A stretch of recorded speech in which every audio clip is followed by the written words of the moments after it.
Time once again for The Law and You. Joining us today, we have attorneys Ed Ciarimboli and Greg Fellerman. Yes, that's your name. That's who you are. That's me. Great to have you both with us today. It's the one, the only. The one, the only. It's the last day of July. The summer is flying by. So let's get to this question today. This one comes from someone in Wilkes-Barre. Oh, Brian in Wilkes-Barre. He's saying, I worked in a factory for 20 years and it's very loud. I think I lost some of my hearing. Can I recover? All right, Ed, what do you have? Yeah, so Brian, you definitely have a workers' compensation claim for the hearing loss, which is a specific loss.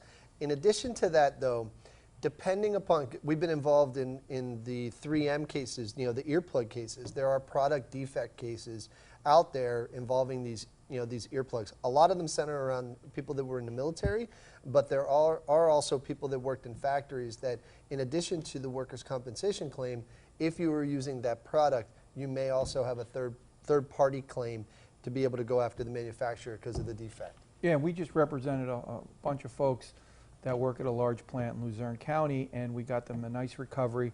Unfortunately, they did have hearing loss, and we had to have them seen by an audiologist, then by an ENT to get records and reports reviewed, and then we took those cases into court, and we're successful. Yeah. And these guys, you know, they you know, because the sound in the factory, they over a long period of time lost their hearing. And interestingly, the company's now taking steps to protect these workers better, which is really the end result. Yeah. So hopefully, if you work in a large factory, you think that's an issue, give us a call. And not only sound, vibration. So the vibration can also cause, you know, hearing loss. So it becomes really, they're very technical, and Greg's, you know, 100% right. I mean, you got to have a doctor do the examination, and we were successful on those. So. Right, some great legal advice today. If you have more questions, give them a call, find them online. And if you have a question for The Law and You, you can submit it at pahomepage.com.